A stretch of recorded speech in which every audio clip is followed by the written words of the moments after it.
There are opportunities everywhere and everyone wants to secure rent to rent, but a lot of people have challenges paying for it. So in this video, you're going to learn about how you can secure your very own rent to rent, and we're going to look at those ways in which you can do so. So stay tuned.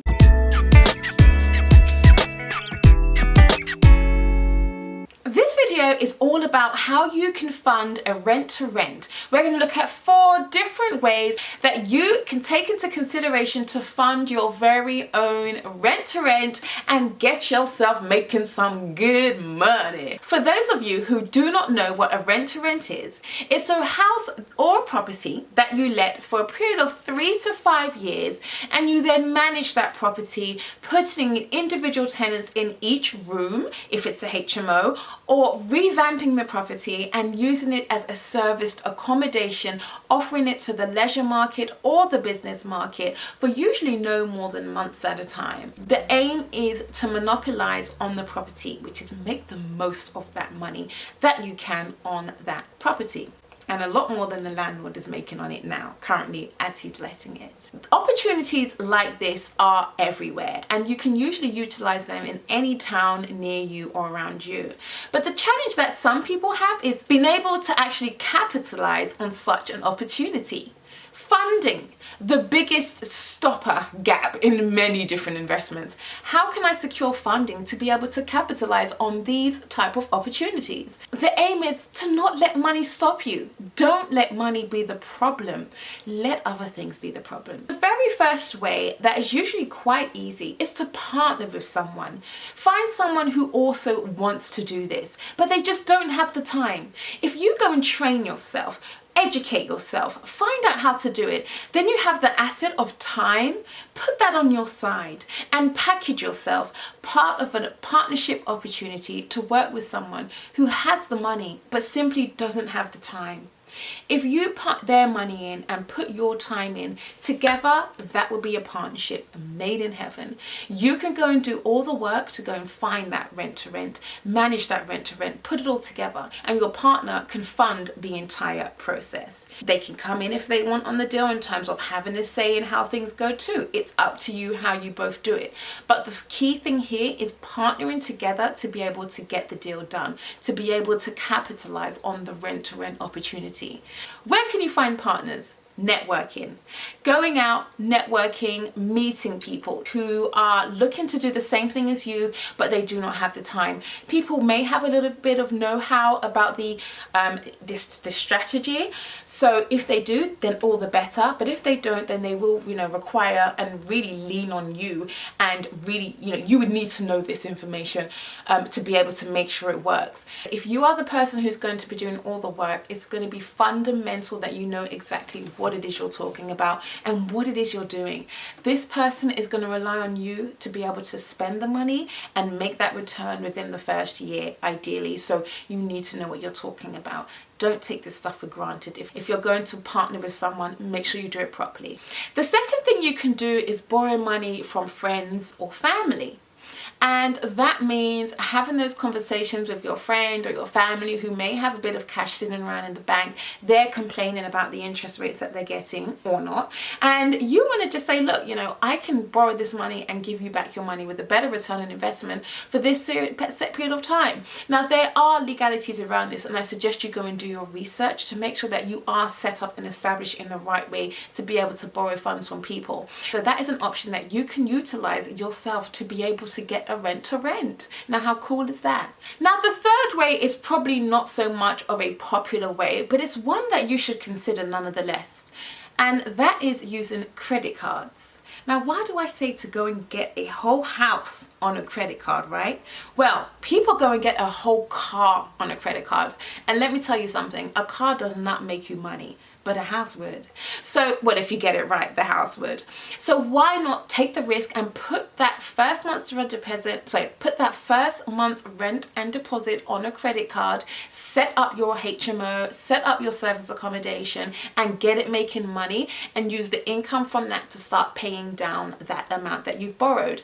Now, you will incur interest if you're not on a 12 or 18 month free interest period, which if you can get one of those, get it, because then you're not paying interest for what, 12 months, 18 months, which is literally a no-brainer, an absolute no-brainer. So if you can secure that, then do it. But if not, then you will know that there's going to be a short period of time before you can start paying money and then being charged that lump sum of interest. So you really want to be able to pay that down as quickly as possible, in terms of pay the capital down as quickly as possible, so you're not paying a high amount of interest to be able to borrow this money. Otherwise, you're better off just going to get a loan. And well, maybe I should make that the third way, is getting a loan. I'm gonna make that, if I actually make that the fourth way, so then this is actually 5 ways that you can fund your rent to rent. Because yes, you can get a credit card and put it on credit and do it like that. That is one way, absolutely. You know, if you can get interest-free period, get your interest-free period. But people usually go and get a car on a credit card, and you know, they end up paying down the credit card because their interest rate could be a lot more less than what the car finance would have been. So therefore, you know, you might as well get it on a credit card, right? Which is what a lot of people have done and do. However, you know, the other option is getting a loan. The other option is just taking out a loan for £5,000. You'll be able to know exactly how much that amount is, what your APR is, and then you can pay that down over a period of time as well. Why not get a loan on something that's going to make you money, right? Because once you pay down that loan within the first year, after that, it would just be making you money. So you can also work out your return on investment. And that would be a key thing to know when you're getting your rent to rent. So you can really compare apples with apples, isn't it? You want to be able to look at this rent to rent, that rent to rent, and any other rent to rent opportunity that you get, and be able to compare them across the board, so you know which one would be the best one to work with. So you can get a loan as the 4th option, get a credit card as your 3rd option. You can borrow the funds from a friend as your 2nd option, and for the 1st option, you can partner with someone. And then you forgot it then. The 5th option would be to save. Save some money. And when it's like, oh, save, that sounds like a lot of time. Well, you know what? It might take a lot of time, but if that's the only option you have, you better get the saving and start saving right now. And how can you save when you have so much outgoings? Well, I can tell you, don't have as many outgoings. It really is that simple. Pay your immediate and absolute necessary bills, and then the rest will go into a pot of money called your investment pot that you will use to then buy your rent to rent. Then you can scale, because once you've made that money back, then you can scale and then build from there. But the aim is to put aside an amount of money that you can every month, whether it's £50, £100, and it might take you 12 months, but at least you can plan that at the end of the year, you're going to have this amount of money in your account to be able to secure your first rent to rent. Now, rent to rents on average, they cost around £3,000 to £5,000. So you've got to work out how much money you need to save and put aside in order to secure your first rent to rent. Now, I haven't worked this out already, but I'll do so now with you here. So if a property is £3,000, then I'm going to divide that by 12. You need to save £250 a month to be able to get your first rent to rent. Now, I've got to be honest with you, that sounds like a lot of money, I know, but Netflix is like $12.99. You've got a phone bill. I know some people usually have 2 phone bills. You can cancel that. You've got gym membership. Just don't go to the gym for 1 month. Use YouTube. When coronavirus was out, which coronavirus has just lapsed, don't act like you haven't been at home for like 5 months. You've just been at home for 5 months. All that money you saved during that 5-month period, you should already have half of your rent to rent costs there, because nobody was out spending. And in fact, that is a really good way to look at things. Coronavirus was here. You didn't eat at no restaurants. You didn't go to no movies. You didn't hook up with no friends. You saved money. How much money did you save in that 5 months period?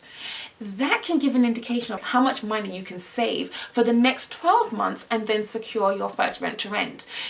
When you're building a business, it does get tight. It gets a little bit tight, and you do have to miss out on things. You do have to compromise in order to grow your business. The question is, what are you willing to compromise on in order to start your business? What are you willing to sacrifice? You're not just going to roll into money. A lot of entrepreneurs who started do not roll into money. They make sacrifices, so they may not go and buy clothes, buy shoes, bags, whatever your thing is. Don't go and buy them. I'm quite a minimalist. I'm about to say one. I'm quite a minimalist person. That's like how kids are going to be when they go into school. Another thing that just popped into my head while I was talking to you is grants.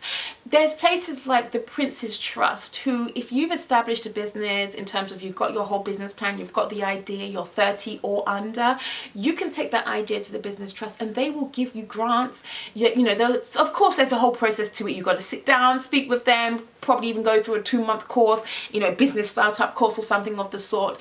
But there are other local authority initiatives to help you get started on your business or in your business. So consider those initiatives. Google, you know, what's in your area. Maybe have a chat with your local council. Just have a good chat with people who are networking in your area, or maybe go to a networking event in your area and talk around, speak to people, ask questions. As an entrepreneur, you have to be a question person. You gotta ask questions. You gotta ask questions all the time, because you're going to need to find out everything. You want to find out the best way to do this, the cheapest way to do that, the best and most effective and most cost effective and this effective, time effective, every effective way to run your business, which means you need to ask questions. And do not be shy, honey. It can be daunting, but do not be shy. You now have 5 ways, or maybe even 6. I don't know. You know what? I even stopped counting. I know I said 4 in the video, but I wanted to give you some bonuses and I stopped counting. But you've just learned how you can fund your next rent-to-rent or your first rent-to-rent. I don't want to say easily, but you've just learned how you can fund your first rent-to-rent. Think out the box. I just thought out the box. You need to think out the box. And I hope that it helps you secure what you need to secure. Start making money, get that guap, get your first rent-to-rent, think out the box, ask questions, grow, and I'll see you in another video.